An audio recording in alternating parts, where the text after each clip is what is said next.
തൃശൂരിലെ പുത്തൂർ സഹകരണ ബാങ്ക് അഴിമതി കേസിൽ ബാങ്ക് സെക്രട്ടറിക്കും ഡയറക്ടർ ബോർഡ് അംഗത്തിന് 3 വർഷം കഠിന തടവ്. തൃശൂർ വിജിലൻസ് കോടതിയാണ് ശിക്ഷ വിധിച്ചത്.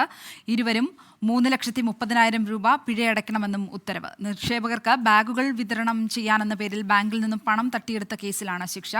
അശ്വിൻ പാലാഴിയിലേക്ക് വീണ്ടും പോവുകയാണ്. അശ്വിൻ, എന്തൊക്കെ നിരീക്ഷണങ്ങളാണ് കോടതി നടത്തിയത്? ഇന്ന് കോടതിയിലെ നടപടികൾ അതേതു വിധമായിരുന്നു അശ്വിൻ? ശ്രീലക്ഷ്മി, ഇത് വർഷങ്ങൾ പഴക്കമുള്ളൊരു കേസാണ്. കൃത്യമായി പറഞ്ഞാൽ 2002 ഈ കേസിന് ആസ്പദമായ സംഭവം നൽകുന്നത്. ബാങ്കിൽ സ്ഥിര നിക്ഷേപമിട്ട ആളുകൾക്ക് അവർക്കൊരു സമാനമെന്നോണം അവർക്ക് ബാഗുകൾ നൽകും. അതായത് ക്യാരി ബാഗുകൾ, ഈ തോൾ സഞ്ചികൾ ഉൾപ്പെടെയുള്ള ബാഗുകൾ സമാനമായി നൽകുന്ന ഒരു പദ്ധതി അന്ന് ബാങ്കിൽ തുടക്കം കുറിച്ചിരുന്നു. ആ പദ്ധതിയുടെ ഭാഗമായി 1,00,000-ലധികം രൂപ അന്നത്തെ കാലത്ത് ക്രമക്കേട് നടത്തി എന്നുള്ളതായിരുന്നു ഈ കേസ്. വർഷങ്ങളായി ഇതിന്റെ വിചാരണ അടക്കം നടന്നുകൊണ്ടിരിക്കുകയായിരുന്നു. തൃശൂർ വിജിലൻസ് കോടതിയിലാണ് ഈ കേസ് നടന്നത്. എന്തായാലും അതിന്റെ ഒടുവിൽ ആണ് വിജിലൻസ് കോടതി ഈ കേസുമായി ബന്ധപ്പെട്ട വിധി പ്രസ്താവിച്ചത്.